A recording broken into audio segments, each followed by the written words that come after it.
Women don't respect you. And the reason they don't respect you is because you're not radically honest. You don't even know how many layers and layers of filters you've placed upon yourself over the last 30, 40, 50 years of your existence. And you've learned to be rather correct, politically correct or efficient, or some call it professional in your communication, which is definitely a competence in a professional context. You're not at work or in your business to spew your most politically incorrect opinions. The problem is, I don't want to say you've become a weasel because that's not who you are, because you're definitely a man of integrity, but you're not nearly as honest as you could be. You're not nearly as free in your expression as you could be. And the problem is women feel that. They have a BS sensor. They can immediately detect whether somebody is real or whether they're putting on a show. And these incongruencies, this lack of authenticity, that manifests itself in certain micro behaviors. Sometimes it manifests itself in you not saying something you want to say, or you agreeing when you don't feel like agreeing, or you smiling when you don't want to feel, when you don't really feel like smiling, that acceptance-seeking head nod, like, yeah. You know, in a normal social context, it's great to be nodding and to encourage the other person. Yeah, if you do too much of that on a date, you come across approval and validation-seeking. If you want to find the right girlfriend or wife, you have to make a decision to rid yourself of these layers of fakeness. And again, you are, if you're watching this channel, most likely an achiever. You're a man who's doing well in your career or your business. So you are a man of integrity. So you're not fake. You're not a weasel. But when it comes to women, you're not radically honest. You're probably more honest in certain areas, in other areas in your life when you're maybe comfortable around somebody. But during the initial dating process, you struggle with it, and then women lose interest in you and they text you, I just didn't feel the spark, or we're better off as friends. You have to understand that you've been rewarded, conditioned and rewarded to not be fully honest in your communication with women. And this is not some virtue signaling, moral high ground, I'm better than you speech. No, it's simply a reminder that life is going to get so much easier. And you're going to be so much more effective in your communication with women, and you'll be able to find the right girlfriend or wife if you say what you actually think. And you simplified. Simplicity sometimes is truly the ultimate sophistication, my friend. Just say it. Imagine how you were to communicate if you had 40 IQ points less. Probably more than average still. Maybe, I don't know. But how much simpler would your communication be? How much simpler would your thinking be if you actually just allowed yourself to temporarily take 40 IQ points, put them aside, and then access them when the date is over? You'd be actually a lot more effective. Because why is it that the drug-addicted bartender can attract women that you can't? And no, it's not because he has neck tattoos. It's because he's a lot simpler. He doesn't even have the intellectual ability that you have to overthink. Let that sink in.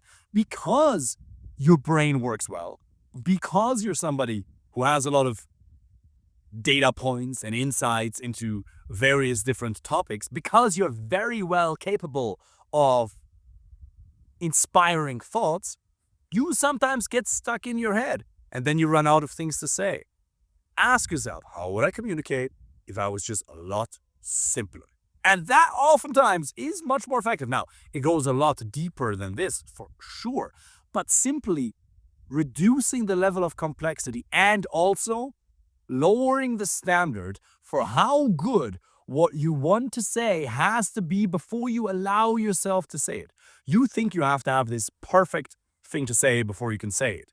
And then you get stuck and then you overthink. And you don't understand that the merit in what you're saying isn't the truth or the utility. It's the emotions that you generate within her. And speaking with certainty, obviously not lying and still being accurate, but speaking with certainty and telling whatever story from your life as if it was gospel, that alone will get her excited about you. Because if you communicate what you truly believe, your honest thoughts, feelings, and passions with a degree of certainty, she can't help but look at you as somebody of high status, if you will, or at least a confident and attractive man. But it's going to be very difficult if you filter yourself. Filtering yourself is something that very few men have to learn. There is a spectrum of too filtered and too honest. There's not too honest, but just rather not calibrated. You can be so raw and honest that you take a dump in public. I'm just free in my expression. I'm just human. I just don't shower. I just don't wash my hair because that's just human. No, that's called uncalibrated, and you will no longer be able to be a functioning member of society. So you have to be calibrated for sure. It's a skill set. It's actually a prerequisite that you've learned hundreds of thousands of years ago when we lived in tribes of 100 to 200 people. We learned that the people who acted too far outside of the societally or tribally agreed upon norms were kicked out of the tribe. They were sent in exile to die, because if you don't have other men to go hunt with, if you don't have other men to protect you, if you don't have women to pass your genetic legacy on to, then either you will die, or at the very least, your genetic legacy is gonna die. So you realized inherently 300,000 years ago, or rather your genes still remember it, your ancestors, our ancestors realized that if we're not calibrated, if we don't pay attention to what's okay, according to what the tribe's rules are, then we will die. Understand that. That's where your fear of what other people think comes from.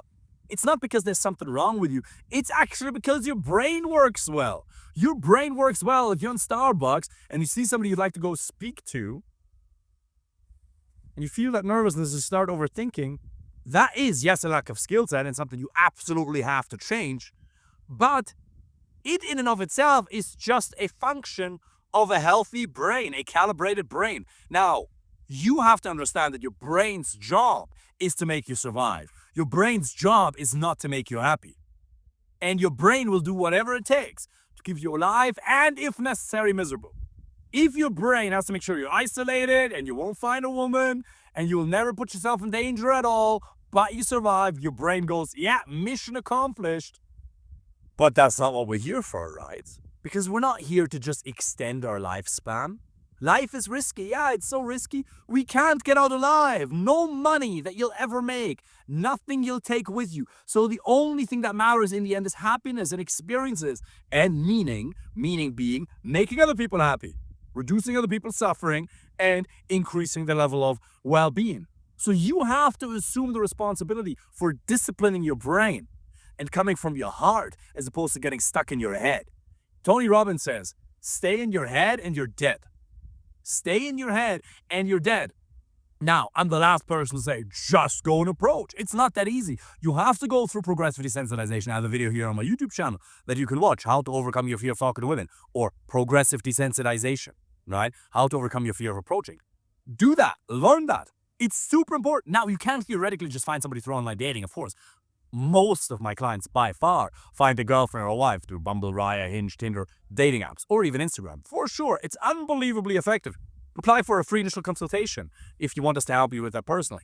But if you want to be the most effective communicator, if you want to be the most confident version of yourself, you also have to learn to introduce yourself in public and then communicate with a degree of radical honesty. It is such an amazing feeling if you can just start conversations with strangers out of nowhere, because we sometimes isolate ourselves and we feel detached from people because we've all made negative experiences with other people and we realize, oh, there's bad people in this world too, or some people who just don't like us. And then we're almost building walls around our heart and our existence, and we don't feel at home in the world anymore. As much as I want you to have the right girlfriend and wife by your side, I also want you to have quality male friends by your side, and I want you to feel at home in the world. And the way you can feel at home in the world is by having positive interactions with strangers and by realizing that most people are good people. Most people truly are good people. But you need to give your brain the proof, not just the promises, that most people are good people and that you actually are desired. Your brain equates fear, ultimately taken to its superlative, to death. Whenever you're afraid of something, your brain unconsciously thinks that if you do the thing you're scared to do, you will die. But when you actually do the thing, when you actually start the conversation, and by the way, you can just start by talking to somebody you're not that attracted to, and then a little bit more attractive, and then a little bit more attractive. then your brain realizes, oh, he wasn't ended. We're still here. And then fear decreases. And then you don't just leave your comfort zone, you expand your comfort zone. And the world becomes your playground. The world will become your playground if you take action and you connect to people and you reduce the filters that you have in your communication. It is such a powerful concept, and I could probably do a 3-hour speech on this, but I don't have that much time because I think my mom, who's filming that video right now, her hands are going to get a little bit cold, so I have to keep it short. But listen, it is such a beautiful way of being to just say what you actually think. Yes, you will piss some people off. That is really going to happen. There'll be people who really won't like you. That you have to be willing to risk. In fact, probably most people you'll realize are not right for you. But you're not losing anything. You're actually just getting clarity. Because right now you're living in fake relationships. A lot of these people that you think you're getting on well with, they're probably never going to be your girlfriend, wife, quality male, best friend, business partner, or any type of close relationship because your values aren't aligned and your personalities aren't compatible. If you speak what you actually believe, you will be like Moses part in the Red Sea. And most people will really dislike you, and then some will really, really like you. But you have to be willing to sacrifice the width for the depth. But that is where all the joy lies. When you can actually say what you think, and you no longer have to put on a show. But right now you're worried that you will lose some people, and you may, but you're not actually losing anybody. All you're really doing is you're giving yourself space in life to allow some better people in. And the last person to say, cut out these 4 people immediately. No, we all need social contact. So the answer almost always is just add. Just get more good people into your life right now. Add some right now, and you'll feel great. And then you can feed or disqualify the other one step by step, and the relationships just fizzle out, which is fine. And with others, you'll actually have to have that conversation. We sit down and say, hey, John, I don't think we're any longer compatible. I wish you all the best. It was a good ride. I'm very grateful for the time we've shared, but we've grown apart, and that's perfectly fine. A lot of people are one difficult conversation away from a lot of happiness.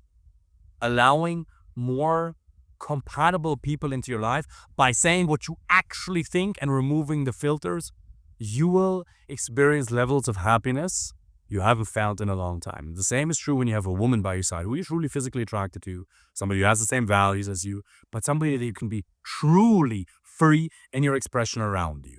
And she doesn't just tolerate you, she's actually super excited about who you are. She has genuine burning desire for you.